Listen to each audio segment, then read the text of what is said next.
है तुम्हारा बाप है जीजा मुसलमान है, मुसलमान को ले आओगे तो इन्हें पता मुसलमान की आवाज उठाओ, मुसलमान के करो तो यहाँ के लोग मूर्ख है धर्म के नाम पे और कोई पूछेगा नहीं। ये बताओ ये बाबा क्या देता भूतनी का, ये भिखमंगा जिसकी सुरक्षा हम पुलिस लगाते हैं, उसके स्वागत में लगाते हैं और MP इनका जाकर गाड़ी, तो ये कौन ढोंगी है? पाखंड जी भी ढोंगी पाखंडी है, धर्म के नाम पे आतंक बचाने वाले, हमने हिंदू राज करने वाले आतंकवादी, ये हमारे देश को बचाएंगे। मैं उन जातियों की बात कर रहा हूँ, वही भूतनी का विरोध कर रहे हैं जिन्होंने मजदूरी और खेती कभी नहीं करी जिंदगी में और हमेशा झूठ बोला है, हमने बोल वचन पे खाया, धर्म मजहब पाखंड पे खाया है और तोल बोल के कम खाया है। वो जमाखोर अमित शाह के बाप की खेती थी क्या कोई? किसानी की अमित शाह के बाप ने आज तक बताओ?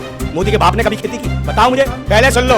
मोदी के बाप ने किसानी करी, खेती की तो भीख मांगी, ठीक है? और ये बताओ खट्टर के बाप ने कभी खेती की? तो ये वो लोग हैं जो किसानों के विरोधी हैं, ये भगवाधारी देश को बर्बाद कर, किसान हरियाली उगाता देश में जीवन देता है, बहन बेटी को मान सम्मान इज्जत देता है, आगे बढ़ने का मौका देता है, तो इन्हें धूप के मर जाना चाहिए। इनके ना बीवी है ना बच्चे हैं, और बीवी होती भी तो छोड़ देते हैं, वो इतने निकम्मे ना खा रहा है, बहन बेटियों की इज्जत लूट लेते हैं, ये भैंसी हैं, दरिंदे हैं, आतंकी हैं, देशद्रोही हैं। सर किसानों के मुद्दे पर अगर हम बात करें तो किसान जो अभी आ रहे हैं, अभी फिर से उनका दिल्ली चलो आंदोलन जो होगा, जिसके ऊपर हाई कोर्ट ने फटकार भी लगाया है, हरियाणा और पंजाब के हाई कोर्ट ने, तो क्या लगता है सरकार मानेगी बात? सरकार मानेगी नहीं तो मनवा लेंगे, सरकार इनकी थोड़ी है। सरकार जो आतंकवाद मचा रखा है, सरकार ने जो तानाशाही दिखा रखी है, बार बार तो चलेगी नहीं। किसान कोई अपनी मर्जी से नहीं आ रहा, किसान से वादे किए गए थे भाई। 13 महीने शहादत हुई, कितने 850 किसानों की हत्या करी इसी सरकार ने, और ये किसान मानने को तैयार नहीं थी उस दौरान। वही अंधभक्त आदमी लगे हुए हैं, ट्वीट कर रहे हैं, एक तरफ कह रहे हैं किसानों से हम बात करें, एक तरफ कह रहे हैं किसान ही नहीं है, एक तरफ कह रहे हैं किसान खेती कर रहा है, एक तरफ कुछ कहते हैं, कभी कहते हैं पाकिस्तानी है, कभी कहते हैं खालिस्तानी है, कभी कहते हैं हलाला की पैदाइश है। सरकार तो ये कहती है, ऐसे शब्द हैं सरकार के चिल इनके जो मतलब नुमाइंदे भेज रखे, और जो सरकार जो बैठे मेन मिस्ट्री मीडिया में हैं, वो कहते हैं खालिस्तानी हलाला की पैदाइश। अबे भूतनी क्यों, तुम जो मुंह काला की पैदाइश जो बैठे हो, तुमने जहाँ मुंह काला करवाया वहाँ पैदा हुए हो तुम बेशर्म हो। हलाला की पैदाइश कभी कहते हो? खालिस्तान आपने देखा?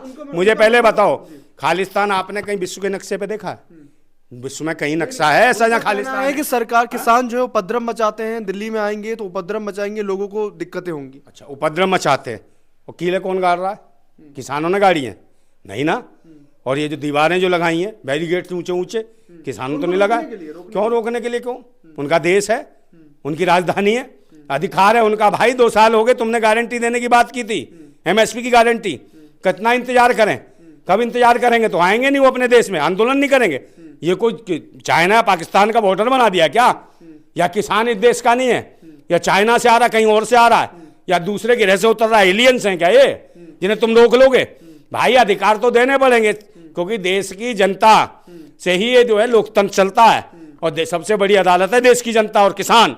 और किसान जो चाहेंगे वो होगा, बेईमान सरकार कुछ नहीं करेगी, समझे? किसान ईमानदारी से अपने हक और अधिकार की मांग कर रहा है, MSP का रेट मांग रहा है, अपनी लागत मेहनत का उचित दाम मांग रहा है, वो भी देने में तुम घबरा रहे हो, डर रहे हो, और बार बार कहीं ना कहीं एंगल ले आओगे, खालिस्तानी, हिंदू, मुसलमान, सिख, ईसाई, मतलब जाति बाती फैक्टर ले आते। कोई भी आंदोलन कर लो, महिलाओं को हो जाए तो महिलाओं को भी जात पात से देख लेंगे, किसी भी आंदोलन को जात पात से टेकेंगे। मतलब ये वो लोग हैं, अंग्रेजों की औलाद है, अंग्रेजों की मानसिकता की नाजायज संतान है, जो 200 वर्ष अंग्रेज रह गए यहाँ, वो जो मौज मस्ती रह कर गए, उनकी नाजायज मानसिकता की नाजायज पैदाइश है ये। हाँ, मैं बता रहा हूँ, सरकार मैं कह रहा हूँ, ये नाजायज संतान है। यही वजह है कि फूट डालो शासन करो की नीति है। सर सरकार कह रही है कि MSP अगर बढ़ा दिया जाए या कर दिया जाए तो सरकार के ऊपर बोझ आ जाएगा। काय का बोझ आ जाएगा? इनके बाप ने कमा के रखा है, सरकार पे बोझ आ जाएगा। की जो खा रहे हो, ये जो 7-7 मंजिला 7 स्टार जो केंद्रीय कार्यालय हैं, ये तुम्हारे बाप के हैं। तुम कौन सी कमाई करी? तुमने धंधा करा? कहाँ तुमने खेती करी? कहाँ मजदूरी करी? हैं? प्रधानमंत्री क्या था? भीख मांगी 35 साल।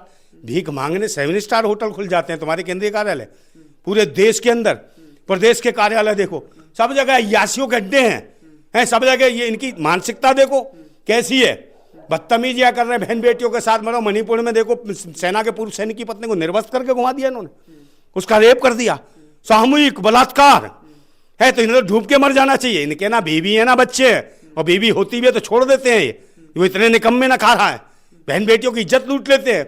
ये भैंसी हैं, दरिंदे हैं, आतंकी हैं, देशद्रोही हैं। मैं कह रहा हूँ किसान का बात बताओ, अमित शाह बता दे। अमित शाह के बाप की खेती थी क्या कोई? किसानी की अमित शाह के बाप ने आज तक? बताओ। मोदी के बाप ने कभी खेती की? बताओ मुझे, पहले सुन लो। मोदी के बाप ने किसानी करी, खेती की है तो भीख मांगी, ठीक है? और ये बताओ खट्टर के बाप ने कभी खेती की? तो ये वो लोग हैं जो किसानों के विरोधी हैं। और पहले एक सरकार थी, पहले होती थी सरकार, पुरानी फिल्में भी देखी होंगी आपने, कि भाई जमाखोरी पे काला कानून था, जो जमाखोर होते थे उनके छापे पड़ते थे, हैं वहां पे। अभी क्या स्थिति है? अब ये जमाखोरी को एक कानून बना दिया है कि जमा कर लेते हैं किसान से सस्ता लेके और खुद महंगा करके, मतलब उपभोक्ता को जो यूजर है उसको भी महंगा मिल रहा है, और जो मतलब किसका उत्पादन कर रहा है उसका भी सस्ता बिक रहा है। कौन है ये बीच का, जिसके बाप दादाओं ने कभी खेती नहीं की तराजू बट्टे के नाम पे लूट लिया, कम तोल के कम बोल के। ये तराजू बट्टे की नाजायज संतान है जो बार बार आईटी की सेल से और ये बर्बाद कर रहे, जिन्होंने कभी खेती नहीं करी, जिनके खानदान वालों ने, मैं उन जातियों की बात कर रहा हूं, वही भूतनी के विरोध कर रहे हैं जिन्होंने मजदूरी और खेती कभी नहीं करी जिंदगी में और हमेशा झूठ बोला है, समझे, बोल वचन पे खाया, धर्म मजहब पाखंड पे खाया है और तोल बोल के कम खाया है, वो जमाखोर। वही लोग टूट कर रहे हैं, किसानों को किसान मानने को तैयार नहीं। भूतनी क्यों, दिल्ली में हम घुसेंगे। किसान हाँ, साथ क्यों नहीं आ रहे? सारे किसान साथ नहीं आ रहे। सारे किसान आ रहे हैं। आप जगह जगह रोकोगे, बम मारोगे, कभी गोली मारी एक के सर में इन्होंने। तो एक बात बताओ, इसका खट्टर की औलाद होती उसके मारते खोपड़ी सर में तो खट्टर खुश होता, गालियां दे रहा होता। मैं इनकी तो औलाद ही नहीं है। इनकी औलाद कहाँ है हिजड़ों की? है, इनकी औलाद होती तो पता होता, इनकी बीवी होती, बच्चे होते तो पता चलता बच्चे कैसे पाले जाते हैं। किसान जैसे पहले आंदोलन में देखा गया था सब साथ आ गए थे, लेकिन इस बार हरियाणा के किसान साथ नहीं आए। सब जगह क्या है, हरियाणा में अभी देखो क्या करा इन्होंने, मुनादी कराई, गांव गांव में पिटवा रहे हैं, मुनादी कराएं, जो किसान निकलेगा उसके ऊपर एनएसए का मुकदमा, राष्ट्रद्रोह का मुकदमा, उसके बच्चों की पढ़ाई लिखाई खत्म कर देंगे। मतलब गांव गांव में कूट रहे हैं। अभी वीडियो आ रही है, महिलाओं तक को मारा जा रहा है। एक बात बताओ, ये क्या है? ऐसा काम तो अंग्रेजी हुकूमत ने भी नहीं किया था जितनी ये तानाशाही कर रहा है खट्टर है। भूतनी के तेरे को अभी करा दें खट्टर फट्टर है। देश की जनता भी ये सोच रहे हो जनता कुछ नहीं करेगी, विद्रोह कर बैठी ना तुम्हारे खोपड़े को छोड़ देगी। भूतनी की हो जो मुझे देश को क्या बर्बाद करने पर, पूरे देश का आवाम इनके खिलाफ 140 करोड़ आवाम, और क्रांति होगी देश के अंदर। ऐसे लुटेरे आतंकवादी देशद्रोही जो है सत्ता पे काबिज हुए, ये हर किसी को आतंकवादी कह रहे जो आंदोलन करे देशद्रोही। जहां भी कोई आंदोलन 144 धारा, और इनके जो आबा बाबा आते हैं भूतनी के, समझे, वो बागेश्वर आता है दिल्ली में, उसके स्वागत करते हैं। उससे पूछो, बताओ ये क्या करता है उन्नति, ये क्या करता है देश के लिए? आप मुझे बताओ। किसान आंदोलन करता है क्योंकि वो अनाज उगाता है, सबको खाना देता है, दालें देता है, चावल देता है, फल देता है, सब्जियां देता है, दूध देता है। ये बताओ ये बाबा क्या देता है भूतनी का? ये भिकमंगा जिसकी सुरक्षा में पुलिस लगाते हैं, उसके स्वागत में लगाते हैं, और एमपी इनका जाकर गाड़ी, तो ये कौन ढोंगी है? पाखंड जी भी ढोंगी पाखंडी है, धर्म के नाम पे आतंक बचाने वाले, समझे, हिंदू राष्ट्र करने वाले आतंकवाद, ये हमारे देश को बचाएंगे। ये का स्वागत, ये पर्ची निकालेंगे बहन बेटियों की नाम पे पर्ची, और ये कहेंगे फिर किसके माथे पे सिंदूर, किसके में नहीं, कौन खाली प्लॉट कौन नहीं।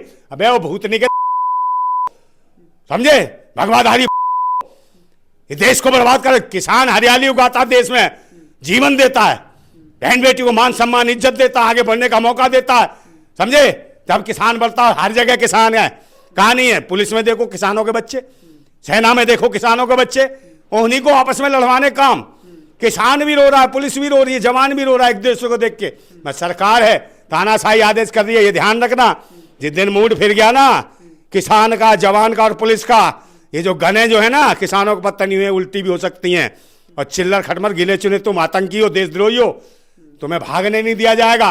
और बैलेट पेपर से चुनाव होगा, ईवीएम मशीन के चक्कर में किसी उलझन में लगा रखो, कहीं मुसलमान के चक्कर में लगा दो कि सलमान अजहरी है, सलमान अजहरी को गिरफ्तार कर लिया, ये कर दिया, ये बयान।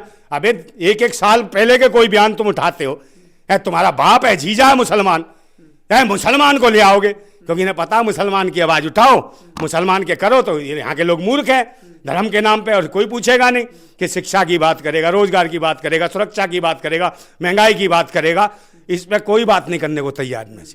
ये चाहते हैं कि देश को लूट लो, बर्बाद कर दो। आज देश में क्रांति की जरूरत है। फिर मैं ये कहता हूं कि वो गुलाम बड़े बुज़दिल हैं, वो गुलाम बड़े बुज़दिल हैं जो कहते हैं क्रांति बड़ी मुश्किल है, और क्रांति हर मुश्किल को आसान बना देती है। तानाशाह कितना भी मजबूत हो उसे खाक में मिला देती है। और फिर मैं कहता हूं, मैंने सुने थे बेरहमी के मंजर बहुत, आज ये मंजर मैंने देख भी लिया, और जिस को दिया था देश की हिफाजत का ठेका, उसी के हाथ में खूनी खंजर देख भी लिया। ये दुर्दशा है, ना बहनें, ना बेटियां, ना किसान, ना बच्चे, कोई सुरक्षित नहीं है। ये आतंकवादियों की सरकार है, देशद्रोहियों की सरकार है। ईवीएम को हटाना पड़ेगा, बैलेट पेपर को नीचे जमीन पर लाना पड़ेगा, और जिस दिन बैलेट पेपर आएगा उस दिन इस देशद्रोही आतंकवादी राक्षसों की हत्या होना निश्चित है।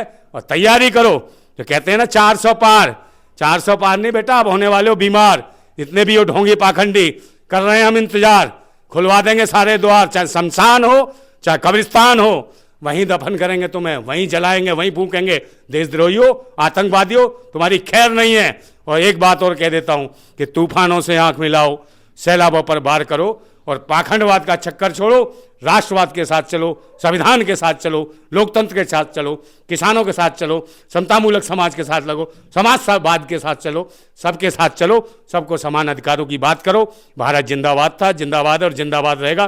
किसान जिंदाबाद, जवान जिंदाबाद, भारत जिंदाबाद, जिंदाबाद।